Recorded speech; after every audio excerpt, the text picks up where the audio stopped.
wreckage is nothing more than a weather balloon.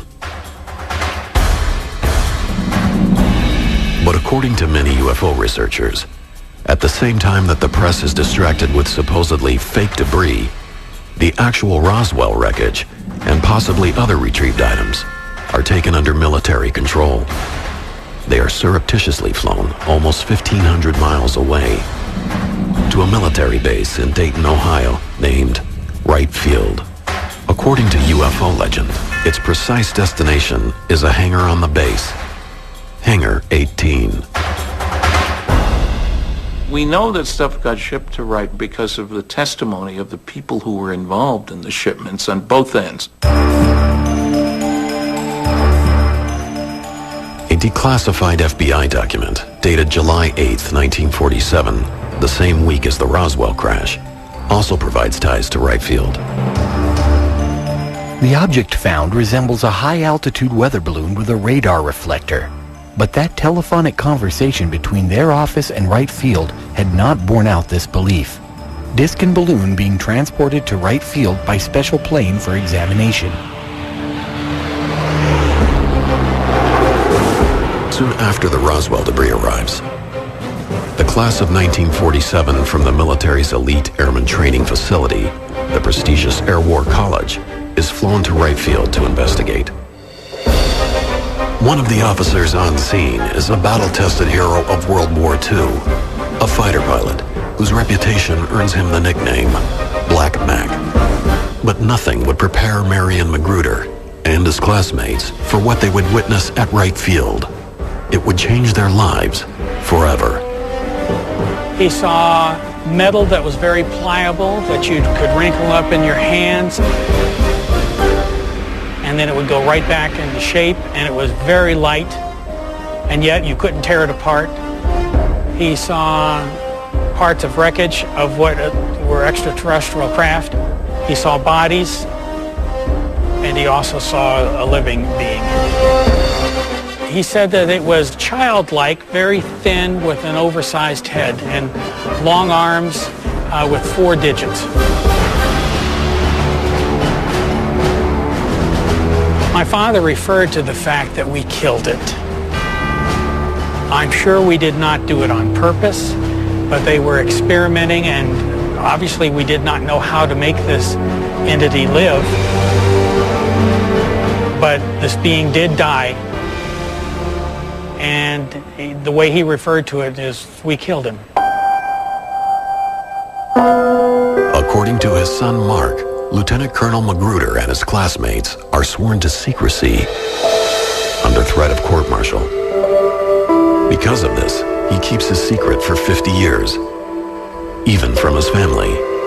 But in 1997, his health fading, Black Mac begins to open up to those closest to him. I said, Dad, are you finally going to tell us what you know so that we will know? And at the time, he said it was an awesome secret to carry all of his life, to know that there were more than us on this earth, and to not be able to tell anybody.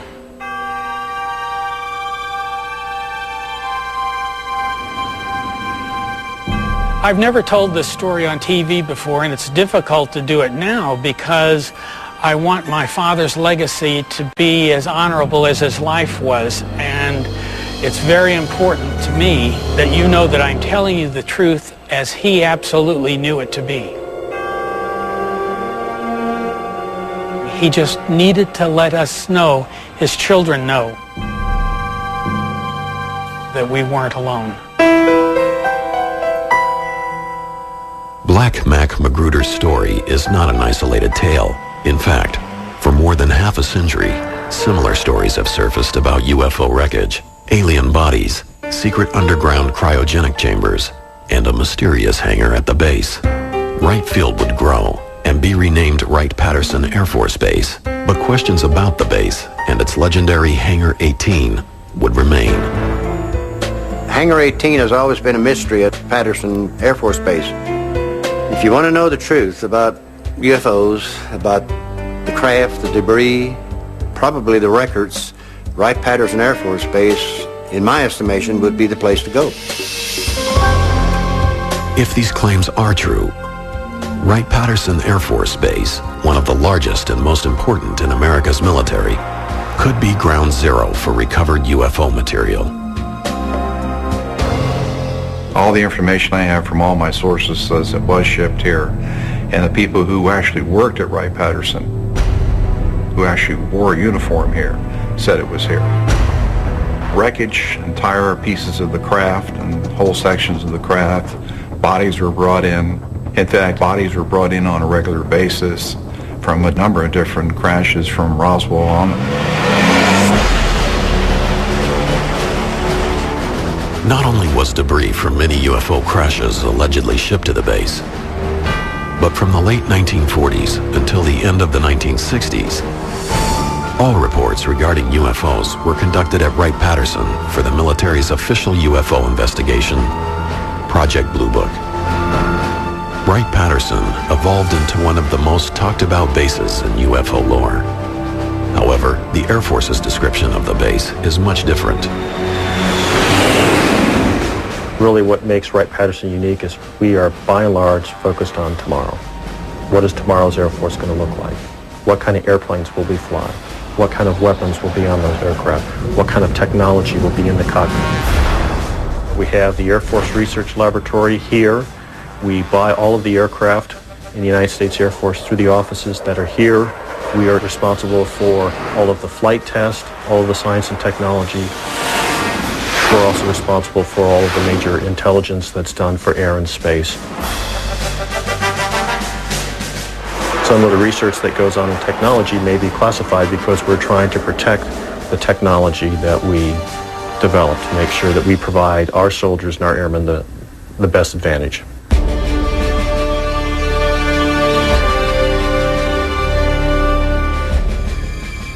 Until the early 1990s, much of this scientifically advanced work was done by the Foreign Technology Division, or FTD, which many researchers believe is the key to understanding Wright-Patterson's role in UFO history.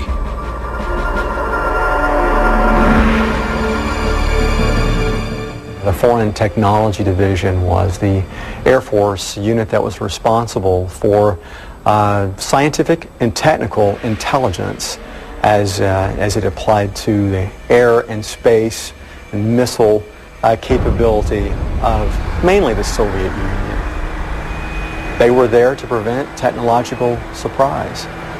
They were the experts in the bad guys' equipment. Wright-Patterson has a history of duplicating Russian equipment, German equipment, and reverse engineering it. Why would they not do the same thing with extraterrestrial technology? And so there's no question in my mind that's exactly what we're doing. Coming up, a second major UFO recovery and a second secret trip to Hangar 18. He saw two bodies through the porthole slumped over.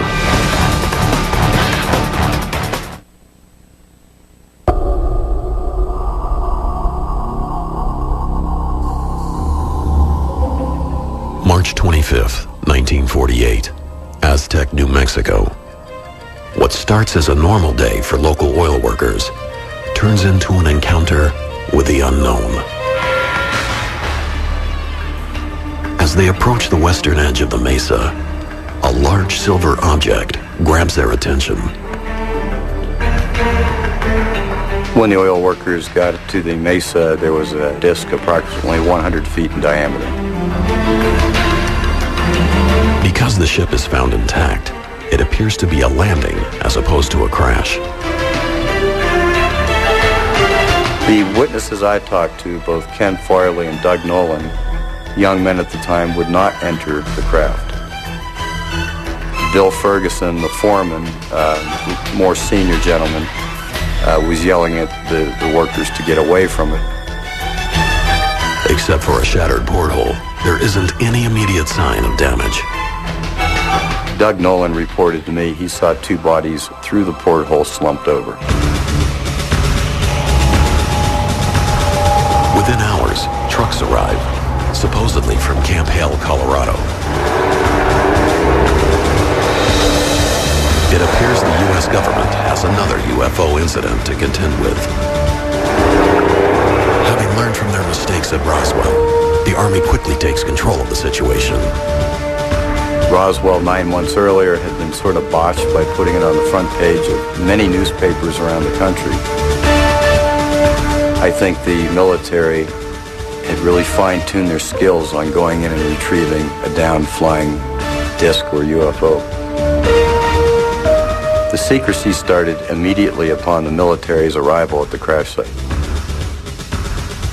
They separated the locals and reminded them of their patriotic duty for the United States and swore them to secrecy.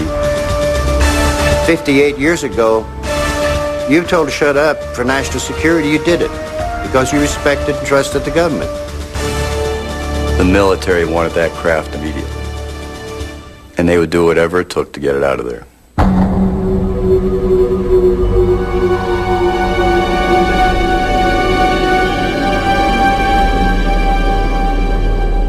According to the eyewitnesses, the Army recovers between 14 and 16 badly burned alien bodies from the craft. The recovery team reportedly brings both the ship and the alien corpses to a local safe house, away from the media. Take it to the nearest military base where you can control access to it. And then you arrange to ship it to an appropriate place, depending on what you want done. But again, Wright-Patterson would be the eventual repository. Because of the number of alien bodies at Aztec, it is considered one of the most significant UFO retrievals to date. But UFO researchers say there are many other cases tied to Wright Field. October 1947, Paradise Valley, Arizona. May 1953, Kingman, Arizona. June 1953, Laredo, Texas. And December 5th, 1965, Kecksburg, Pennsylvania, are only a few of the alleged flying saucer recoveries in the U.S. alone. No matter where a UFO lands, it seems all roads lead back to Wright-Patterson and Hangar 18. The Wright-Pat was kind of a graveyard for some of these things, and probably put them in a holding pattern until technology got to where they could look at them better. But despite countless books and the public interest in UFOs, there was no official confirmation about alien aircraft at Hangar 18. Eventually, attention shifted away from Wright-Patterson.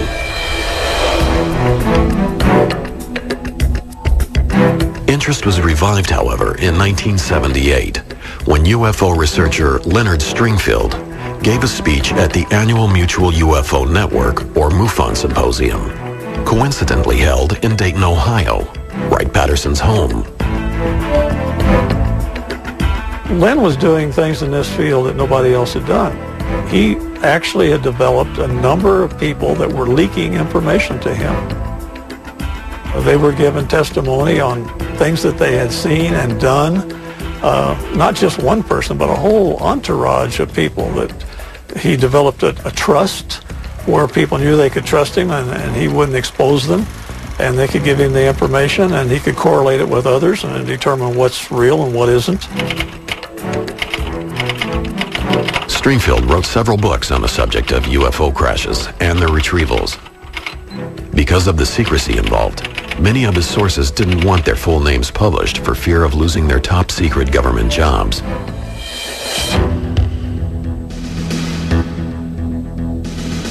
Among the stories of wreckage being stored at Hangar 18 at Wright-Patterson was a tale about a Navy pilot identified only as PJ, who, along with several others, accidentally entered a restricted hangar. For a brief 30 seconds, a disc-shaped object of metallic color, 15 feet wide and 8 feet deep, was seen. I cannot confirm anything other than it was there. According to Stringfield's research, they were confronted by the guards and quickly escorted out of the hangar. Once outside, we had reassured each other that the good old U.S. had developed, or had all along, flying saucers in service.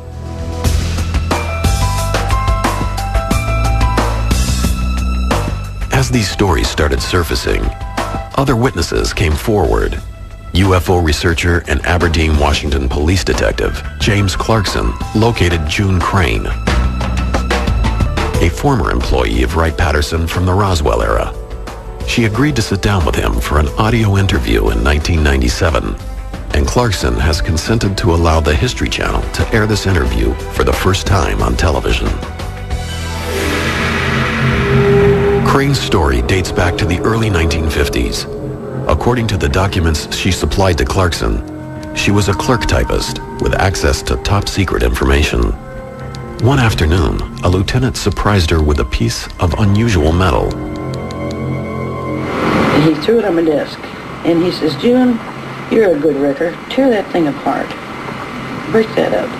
And I took it, and I bent it, and I twisted it, and I laid it back down, and it got right back to the same shape. So it's fairly thick, but it doesn't weigh anything. But it had no weight at all. It was like a feather. I said, "Well, what is it?" And he says, "Piece of a spaceship." I said, "I just come back from New Mexico, and I brought it with me."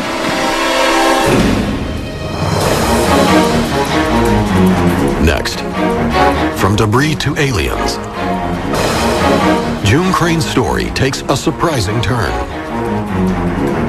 He called them little green men. Then he described them as a greenish blue. And they were 4 foot tall, and they were dead.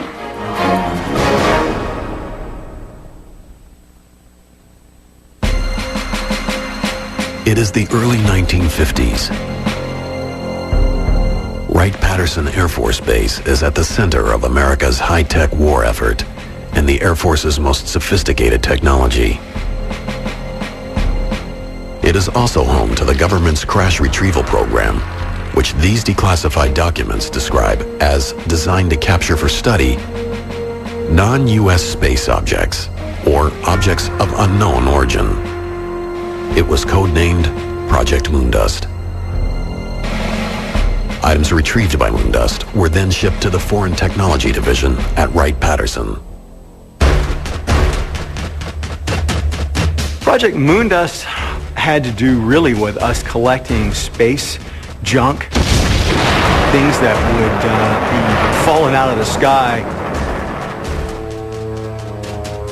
when a Soviet satellite fell, when a piece of a Soviet missile or a space launch vehicle landed in an area that we could get to. It was important to glean as much of this equipment as possible so that we could study its technical makeup, its structure, and the components and so forth. It was not uncommon for examples of foreign air, space, and missile technology to be brought back here to Wright-Patterson, even fragments of them, if that's all that could be located. The situation is the same. Here's an unknown aerial vehicle coming down. Let's keep people away from it. Let's grab the wreckage ourselves, and let's lie about it so nobody knows what we've got. Standard practice. And it doesn't matter whether you're talking about airplanes or saucers. One Wright-Patterson employee who may have had access to information about these recoveries was clerk typist June Crane. According to Crane, her top secret clearance allowed her to witness high-level base information, including, she claims, classified files on UFO crash retrievals. In 1997, Crane told UFO researcher James Clarkson her story of downed alien aircraft.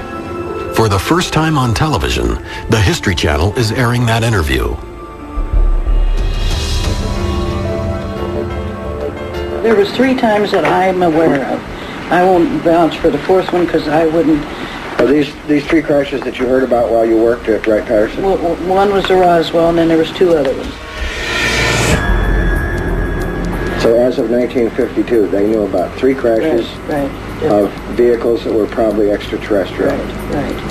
And then the one where they brought the 2 men into Wright-Patterson Air Force Base and put them in the icebox. I didn't see it because nobody was allowed to see it. Okay, when 2 little men... He called them little green men. Then he described them as a greenish blue. And they were 4 foot tall, and they were dead. And we're talking about non-humans. The non-humans, right. According to Clarkson, Crane had kept her silence for 45 years. At the time, she had been forced to sign a confidentiality agreement and was liable for a $10,000 fine. But by 1997, Crane changed her mind. In an email from Clarkson to UFO Files, he explains June had told him, "I'm 72 years old. What are they going to do, shoot me or put me in prison? I think I can handle either one." June passed away in 1998, but her testimony would appear to provide witness to alien bodies at Wright-Patterson. According to many in the UFO field, she is not alone. I have talked to a number of people and interviewed a smaller number at some depth who have said that there were bodies at Wright-Patterson Air Force Base and bodies recovered from Roswell. And remember, Wright-Patterson did have the capability of providing low-temperature storage for biological specimens. They had an anthropoid laboratory there, apes and monkeys and stuff like that. That's a great cover for aliens as well. Additional stories of aliens at Wright-Patterson can be found in the papers of Leonard Stringfield, the ufologist who specialized in crash retrieval. Most of Stringfield's eyewitnesses preferred to remain anonymous or simply go by their initials. One of them, an unnamed former naval intelligence officer, claims to have been present when alien bodies arrived in 1953. I saw the bodies at Wright-Patterson. I was in the right place at the right time when the crates arrived at night by DC-7. Stringfield also interviewed an anonymous Army officer who claimed to have witnessed another group of 4 alien bodies being brought to Wright-Patterson in 1957.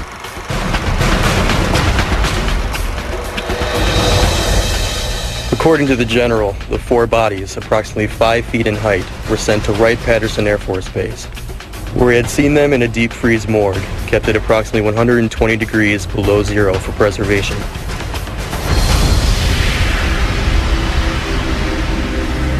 Despite Stringfield's passion for the subject, many ufologists were frustrated by his unwillingness to reveal his sources' identities for additional confirmation. The UFO community was very interested, of course. Any hint of a crash always gets everybody's attention. But the fact that he wouldn't give his sources was really upsetting to a lot of the people because they wanted to run off and check for themselves. And rightly so, why not? I've tried to tell people he should be given credit for speaking out, for collecting. But let's not take anything he said as gospel, because we need verification and validation, and very rarely did Len have that.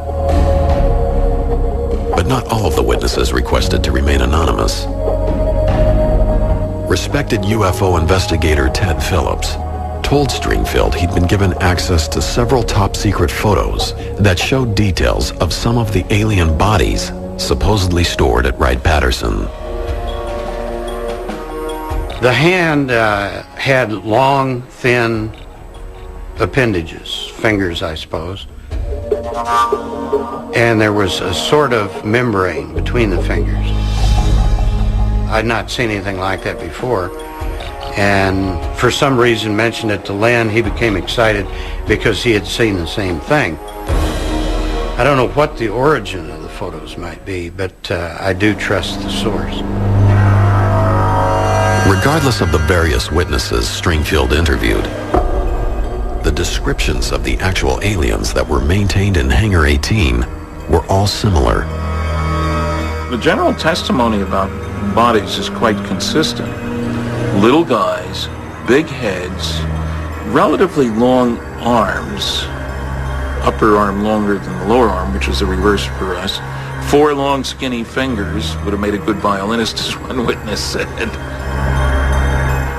Slit for a mouth, no visible teeth, not really a nose, but 2 little holes, holes for the ears, big eyes for body size, short guys, little guys. Little gray men, if you want. Not green, gray. I have heard that there were live aliens kept alive for a certain period of time, maybe years after Roswell, let's say. Now, they would certainly have done all kinds of testing on them. If you hit a body of an occupant of a crash flying disc, you would definitely autopsy it and try to figure out how its physiology was different than that of humans, how its DNA was different than that of humans. In some pretty advanced investigations, I'm sure. Now, if this was coupled with analysis of test results from live aliens, then you'd really have a very exciting biological study project. Is there evidence of a secret underground vault that holds these alien bodies? The biggest kept secret was the huge cryogenics networks that were required to support and preserve these bodies.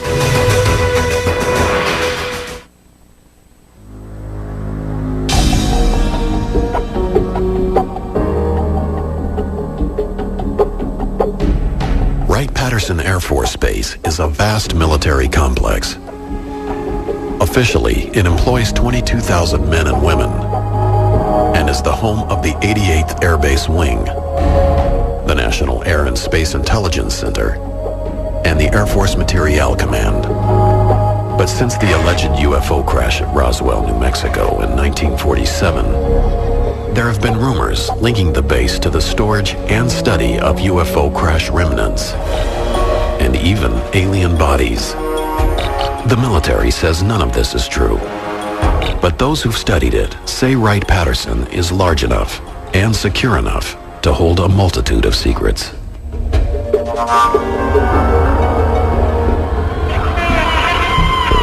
I spent 22 years in the military, about 6 years at Wright-Patterson Air Force Base.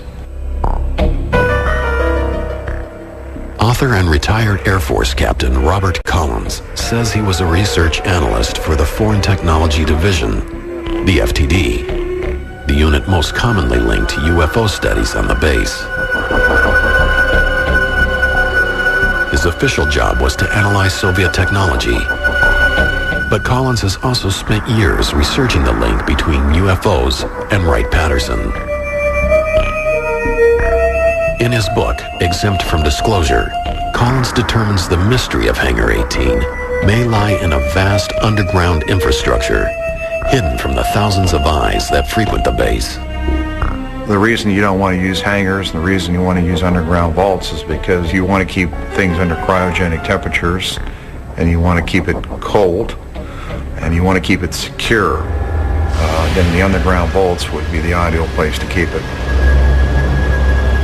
Now, we do have a lot of evidence that supports the idea that these vaults were there.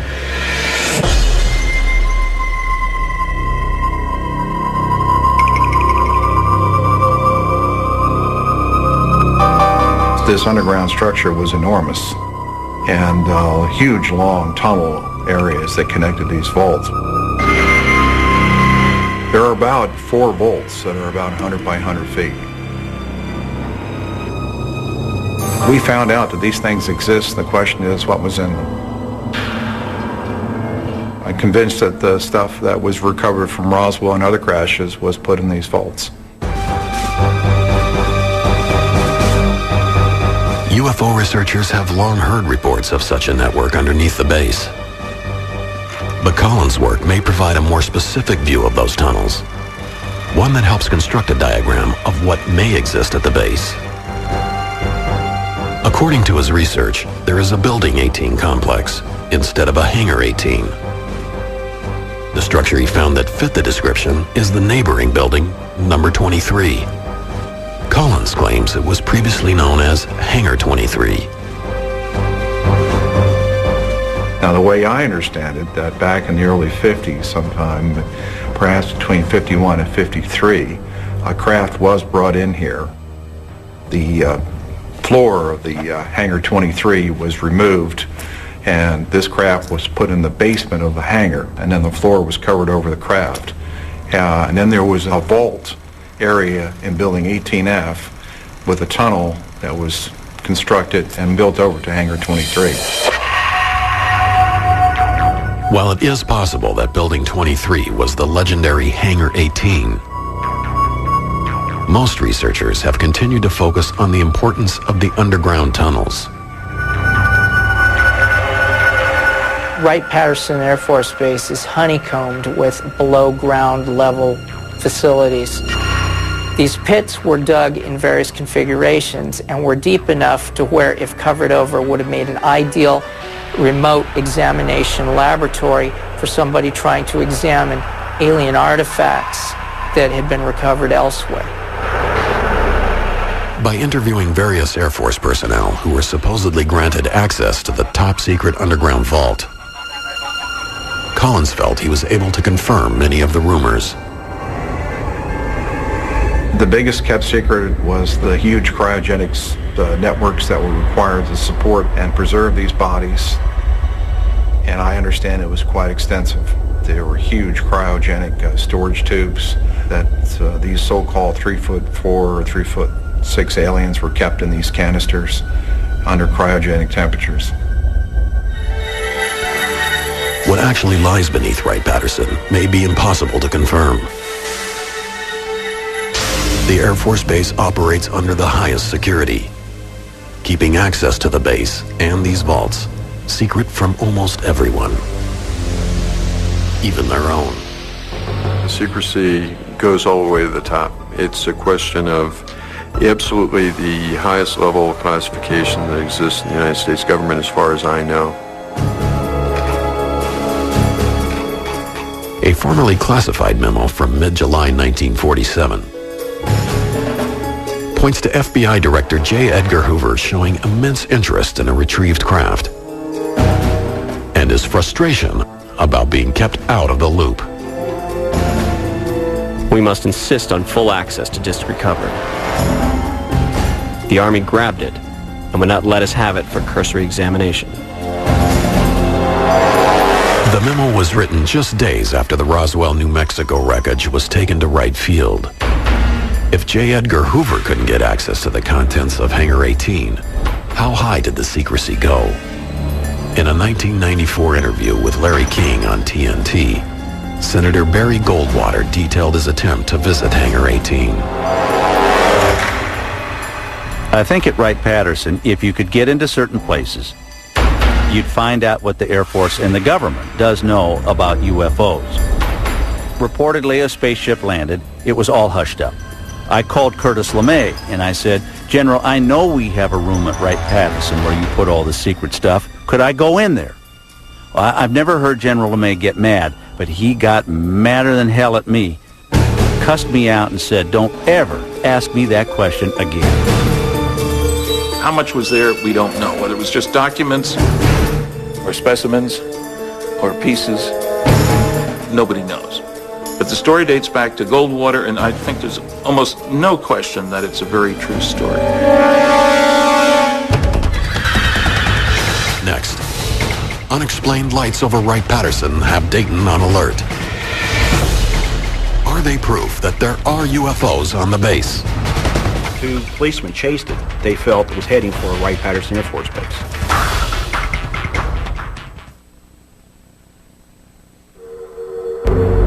They are schematics, once classified as secret, designs of a craft that appears to be a flying saucer.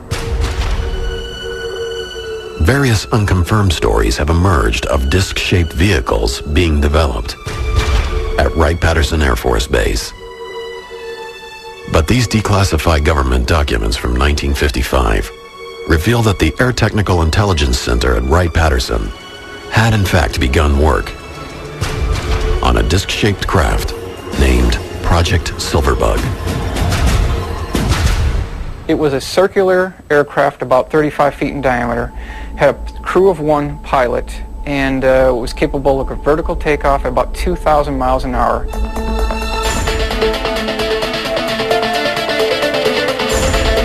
There are witnesses who swear it eventually flew, but most accounts state that Silverbug probably remained on the drawing board. But Project Silverbug wasn't the only example of the military's interest in disc-shaped vehicles. 11 years later, a former pilot who was walking through the hangars at Wright-Patterson during a reunion of his squadron, the Flying Tigers, says he accidentally saw a similarly designed aircraft. Mr. Warren Botts, who had an inquisitive mind at the time, was going through these different hangar bays. When he got to hangar number 4, Bay E, he went through the doorway there. There was an armed guard at the facility who did not see him in the beginning. He started approaching the port main landing gear to investigate it, and that's where the guard stopped him, questioned his authority, and told him he was not supposed to be in there. But he did see a very large monster, his words, of an aircraft that was 116 feet in diameter, at least 12 feet off the hangar floor. Although the name of that specific project has never been disclosed, the U.S. military was apparently interested in a craft that could have looked like this.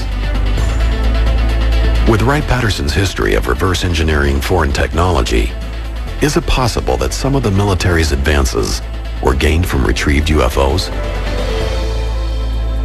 I think we've made a great deal of effort to learn bits and pieces based on both the recovered wreckage and the instrument data from tracking UFOs. I don't think we've yet learned how to duplicate that technology overall, that is to build something that could fly the way saucers or motherships do. If you're given Christopher Columbus an unlimited budget in 1493 and a nuclear submarine and say, Chris is your reward, here's this great nuclear submarine and an unlimited budget, I need 2 more of these. Could he have built one? Not a chance. Summer 1980. Mysterious lights fill the night skies above Wright-Patterson Air Force Base. Newspapers and countless eyewitnesses report the aircraft was unlike anything they'd ever seen. The main reports we saw was the object was moving up and down, was brightly lit, it hovered for long periods of time, and some people said it seemed to disappear over Wright-Patterson Air Force Base. But the biggest thing that gave us what we felt was the conclusive evidence that was something from Wright Field was when the 2 Middletown policemen chased it. They chased it for a long ways towards Dayton, Ohio, and then lost it in an area where they felt was heading for Wright-Patterson Air Force Base. Wilhelm, a retired Army Master Sergeant and UFO investigator, suspected the military may have been secretly testing the newly developed Harrier jet on the base. The British-designed craft combines the vertical abilities of a helicopter and the forward thrust of a conventional jet. After releasing his findings to the media, Wilhelm was quickly contacted by the military. I got a phone call from a major from Wright-Patterson Air Force Base, and he asked me a lot of questions, and at the very end, he did say, I cannot make any comments, Mr. Wilhelm, but all I can say is you've done your homework.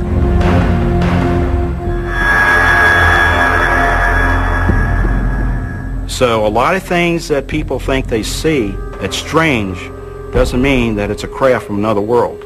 Most of the time, it's our military developing some of our technology, which we need very badly. And it's the reason why they don't say a whole lot. And I commend them for them, and I back them up 100%. The Harrier incident raises another possibility about activities at Wright-Patterson. Perhaps many of the legends about Hangar 18 are actually a cover-up for top-secret military programs. I think it's important to keep in mind that the government, in association with Air Force OSI Counterintelligence Division, would really like to extend the alien myth as a cover to hide their own deep black programs.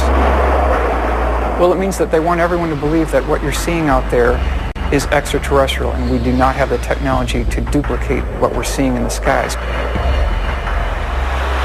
I think to the extent that they can confuse or disinform folks about flying discs and make it look like a terrestrial innovation, the more they'll do that. It's in the government's best interest to distribute disinformation if you want to keep a secret. The debate over Hangar 18 and Wright-Patterson Air Force Base may never be completely resolved. I would say upward of over 80% convinced that it's true. There was wreckage there. There were bodies brought there. Research was done here up to maybe 81 or 82, and then they packed everything up and moved it because of security leaks. That's when all the little stories about green men ceased, about that time frame. Most researchers speculate that any work being done involving UFOs at Wright-Patterson may have been relocated to another top-secret base, Area 51, the mysterious airfield hidden in the Nevada desert.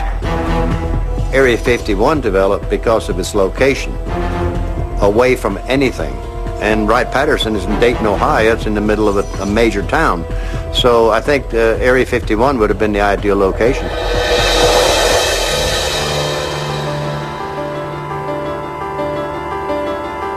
Officially, the government won't confirm that any actual UFO wreckage exists at all.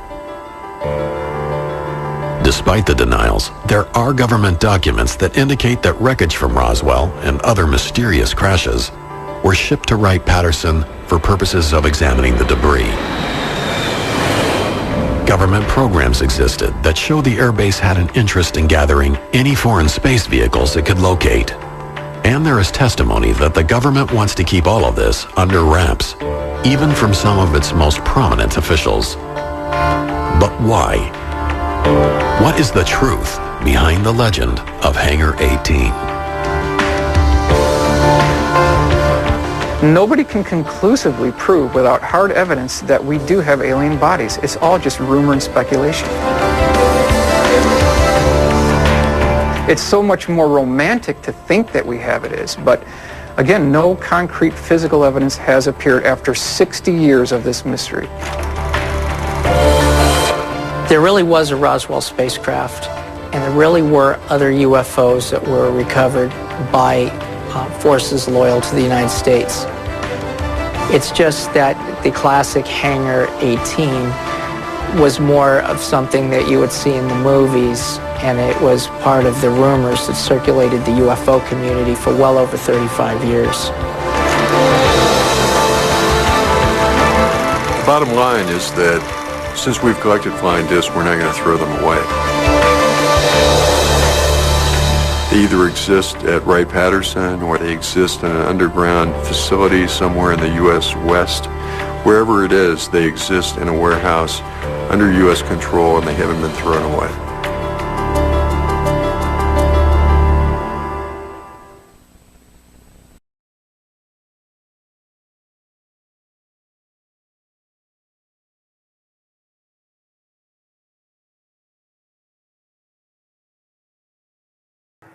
When I began to gather myself together, I had met by this time other people who had had similar experiences. I began to ask myself, what did they want from me? I speculated about whether or not what seemed like a psychic attack could have been warnings. I have remembered more and more, not only the vision of the apocalypse, but other warnings and consistent warnings, not only to me, but across the whole community of people who have had this experience. A lot of them get the same warnings, that we're in trouble, that our environment is in trouble. So I'm not alone in that. And that has become a really central feature of my current life.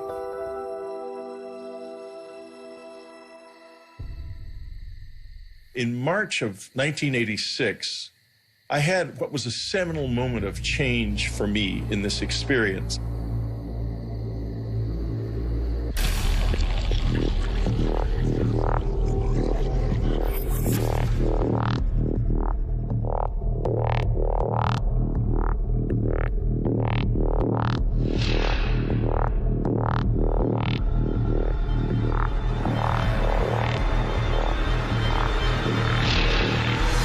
Oh, God. After it became clear to them that I was trying to engage with them, they began to respond in various ways. It was the most extraordinary experience I've ever had. I remember seeing a bright blue light come under the door. I said, okay, let's do it. I just want to get to the bottom of this. I had no idea what I was in for.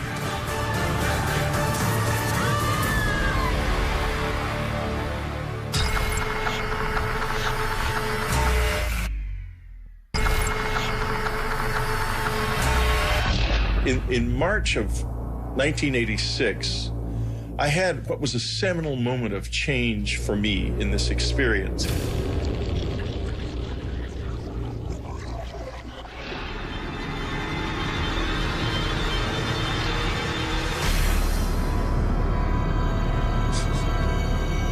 The sensation I felt when I tried to move on that night was like I was being impeded by something that really slowed you down, like a thick tar or something. When they are there, you have a feeling that is almost impossible to describe. I was terrified, but I sort of forced a grin onto my face and tried to smile. I couldn't smile very well. I wanted to try to show them that I was not dangerous, that I was something that I wanted to know more. And there was a change then. After it became clear to them that I was trying to engage with them, they began to respond in various ways. They were trying to build a bridge, I think. I think that was the first moment when there was any kind of real exchange. I wouldn't say that, oh, this is definitely aliens. I would say that it was real and that we don't know what it was. That I am quite certain of.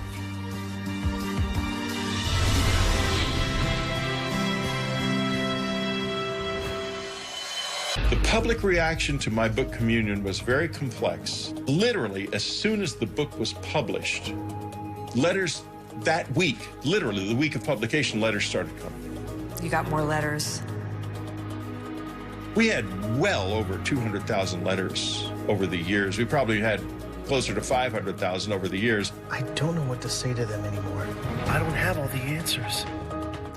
Maybe just understanding the questions is enough.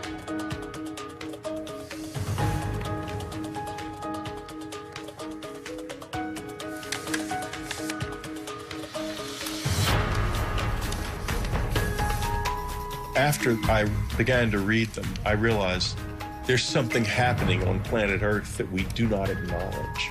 We don't know what it is. Is it aliens? Is it something to do with us and something about the way we are that we don't yet understand? I don't know, but it's real.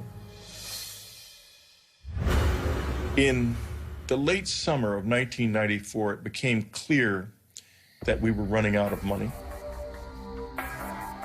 We began to not be able to pay our mortgage, and it became clear we had to leave.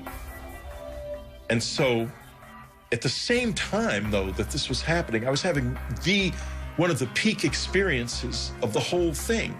I'd begun meditating in the cabin because people had found the place, and there were other people out in the woods at night looking for the aliens with flashing flashlights up in the air and such childish stuff. And so I meditated, and I stayed in the house and meditated from then on. I didn't really want to be disturbed by that. And one night there were these thuds on the roof right above me. And the next moment I could feel a presence in the room. At this point, these years later, I was easy with their presence in the house. I wasn't scared of that. And I finally said, I want to see you as you really are. And I didn't see anything. And so I said, well, this is it. I'm leaving this room now, and I'm leaving it forever. I will never return to it because tomorrow we leave and we're leaving forever.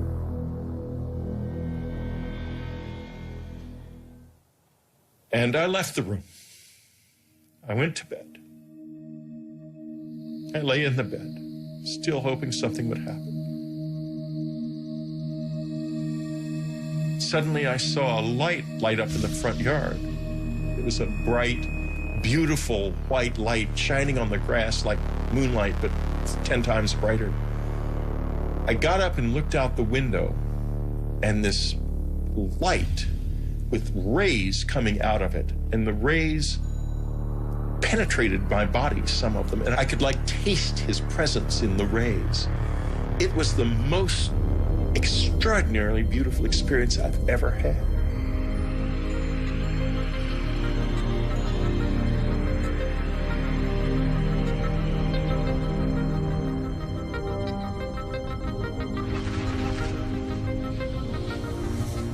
The next morning, we left the cabin, and the experiences have never been like that since then.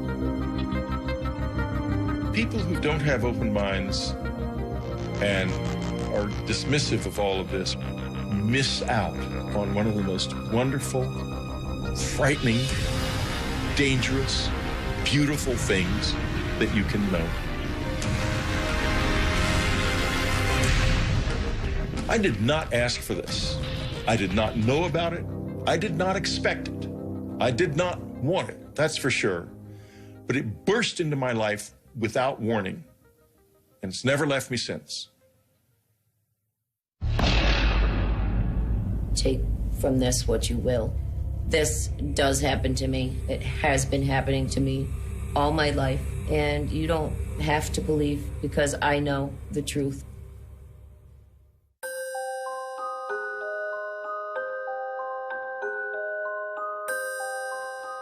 My earliest memories of being abducted by aliens were when I was very young, 5, 6 years old.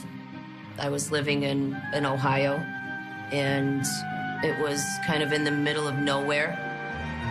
Our nearest neighbor was a mile or two away. There was, nothing for miles.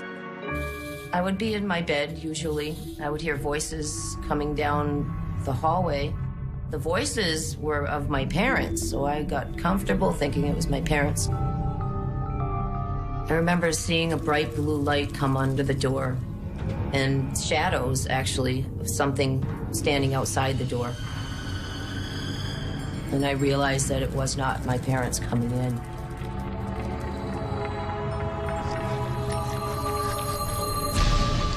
When they got close, I'd see those black almond-shaped eyes just staring right at me. Emotionless eyes just looking at me. And they would extend their hand and I would grab it as if I was really comfortable with them and had done this many times before. And they often would let me take my favorite stuffed animal with me. As a child, I didn't realize that these beings didn't visit everybody at night. I thought when people went to bed, the bald men would come for everybody. And it was just a normal thing.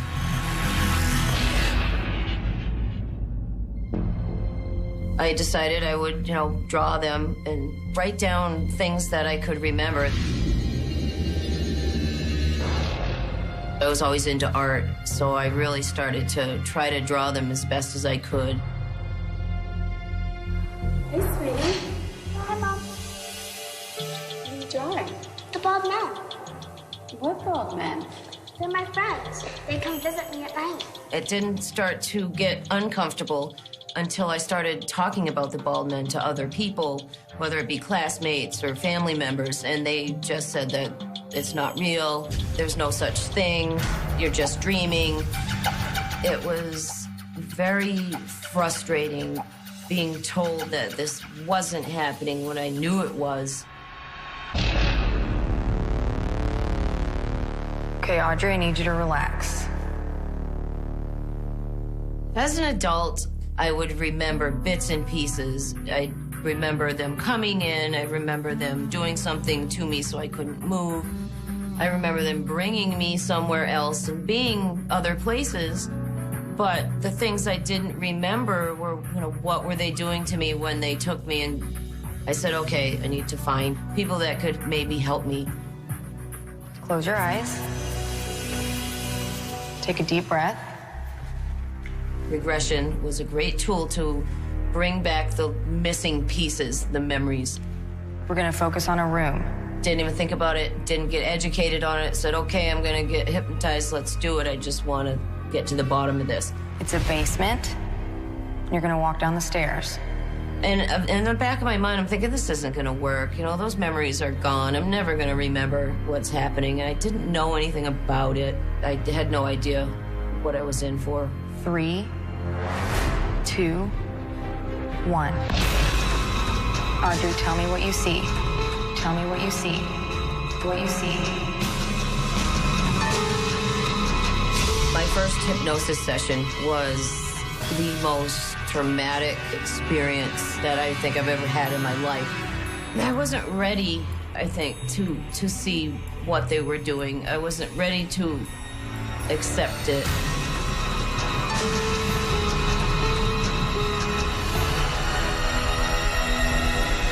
The bald men were just terrifying to look at.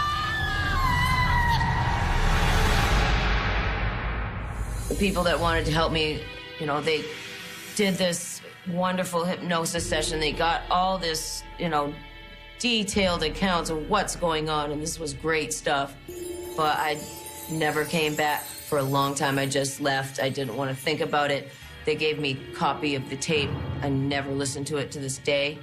I try to forget. And I just ran from it for a long time. I started to live in denial that it was even happening until they came for me. I was just getting ready to go to bed. My window was open, and all of a sudden I started hearing the shade flapping. And so I was sitting there, and I had the feeling that they were coming. I call it the heebie-jeebies. I get it. And it's like a pure state of panic, anxiety, but at the same time, almost like I feel like I'm magnetically attracting something to me. I can't explain it, but it is some kind of attraction. I got under the covers like I had as a child for so many years, thinking that that would help. And I don't know, something kind of snapped inside me, and I said, you know, I want to see what's coming and what has been coming for me for so long. So I didn't hide under my covers this time. And as I sat there waiting, after the wind came the lights and the humming sound.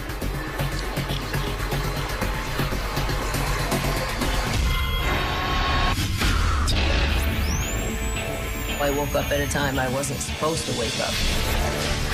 As I grabbed him, I heard, "Watch out for the mother."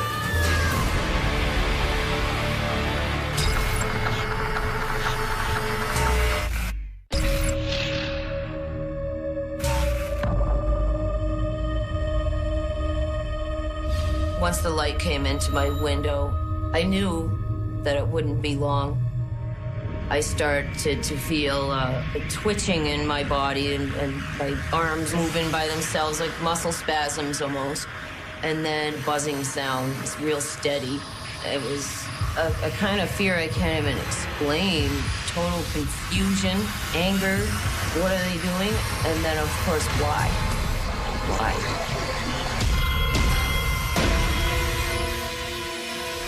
I tried to scream so somebody could hear me and maybe help me, and I couldn't. There was no sound that would come out. For some reason, I started to say, I'm gonna fight this. I'm not letting them take me.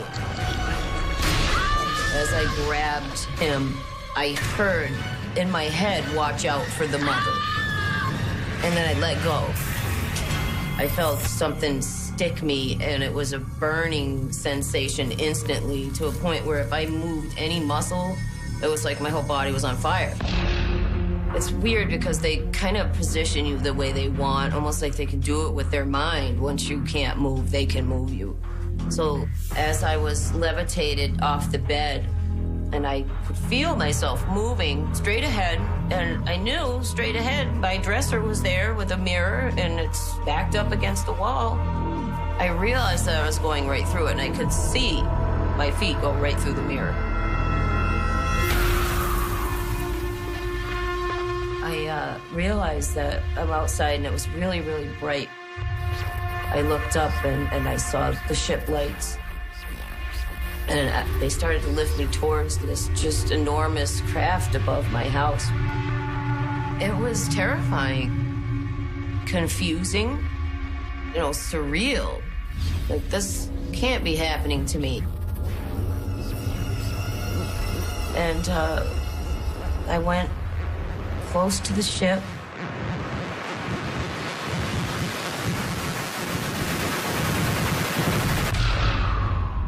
And that was the last thing I remember. And then I just blacked out.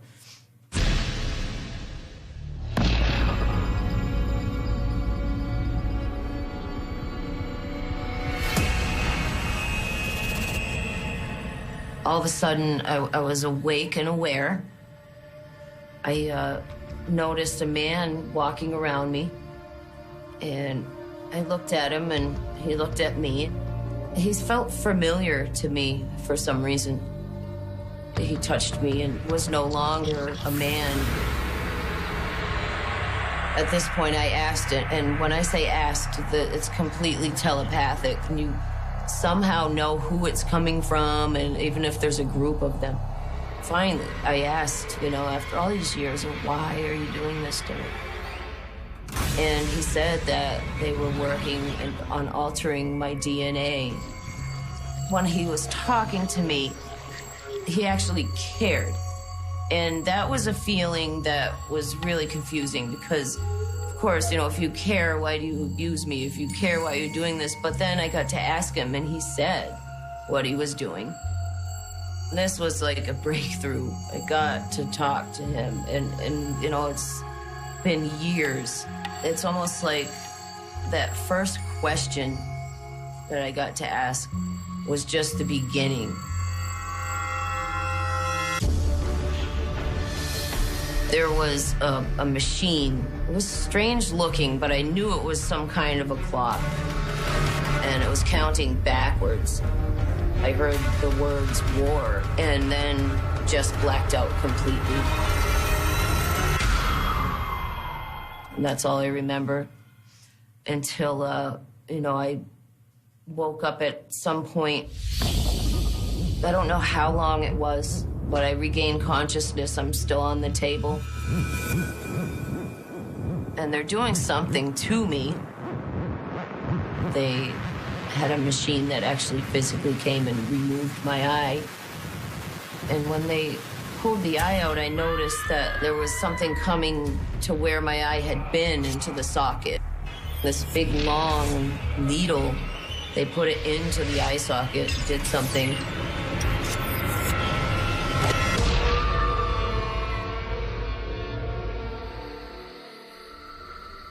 The next thing I recall after seeing my eye getting removed was just being back in my room.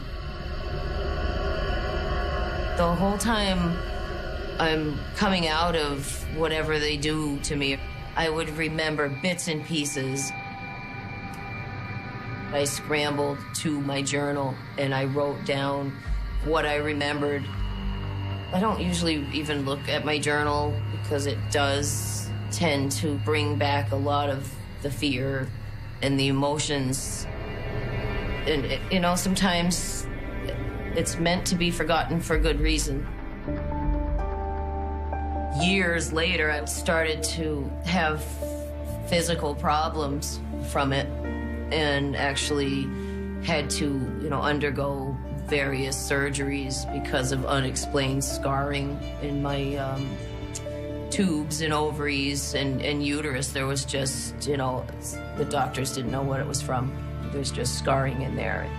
I never told the doctors what I knew it was from. It's not something that you can say, all right, hey doc, this is what's going on, especially back then.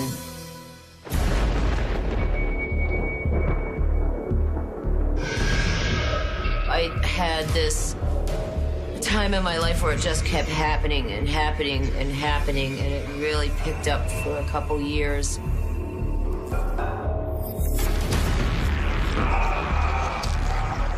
This encounter started as it always does. When I woke up, there was one of the Greys standing at the foot of my bed, and I saw him there, and then just blacked out completely.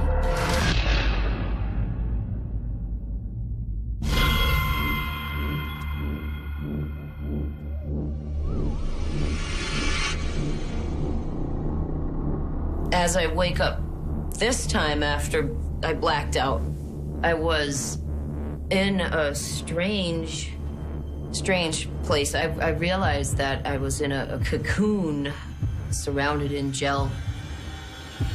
I started to panic.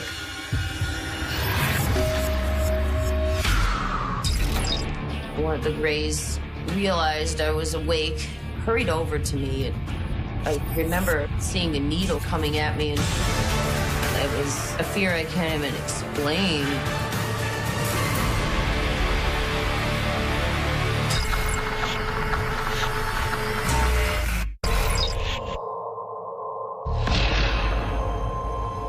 I realized that I was in a cocoon surrounded in gel. I looked through the gel and the cocoon. I'm looking out into the room, and I noticed that there's some Greys in there. And I couldn't tell exactly what they were doing, but I was distracted by a small girl. Looked like a small child, but it was what appeared to be a hybrid of a human and a Grey alien.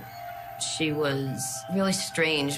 She wasn't dressed in the same clothes that Greys wear. She was dressed like it was old-fashioned clothes, maybe 1800s.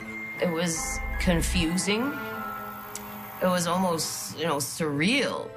As I was looking at her, she looked at me, and I felt almost like a kind of connection with this child, and she came right up to me. It was not just an interest, it was a connection, like a deep connection, and it felt a familiarity with her.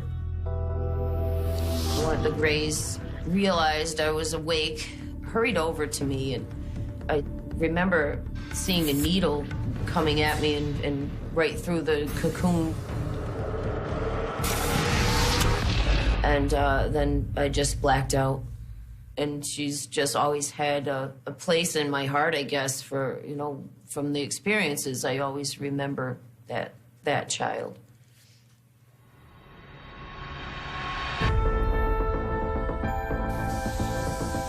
It's like they're preparing us for something that's going to happen in the future to mankind. It's a preparation of sort.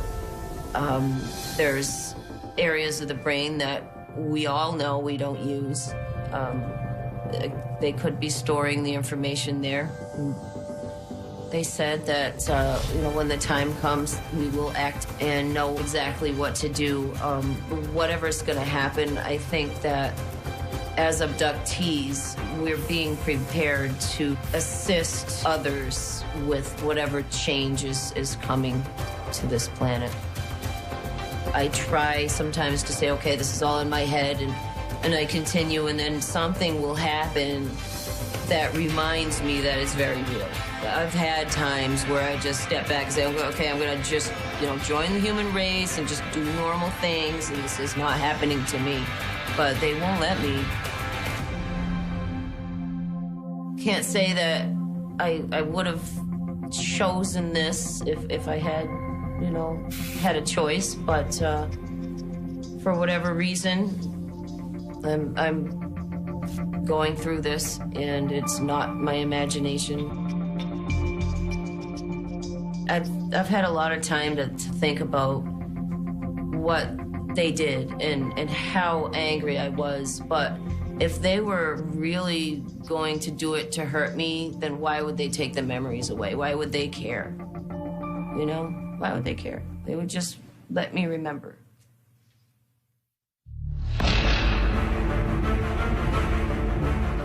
I think that literally everybody is afraid of this. I think it happens to far more people than remember it at all. I see it as a part of the human experience that we cannot acknowledge. Most skeptics and people that don't believe are probably the ones that believe the most. People are eager to reject the things I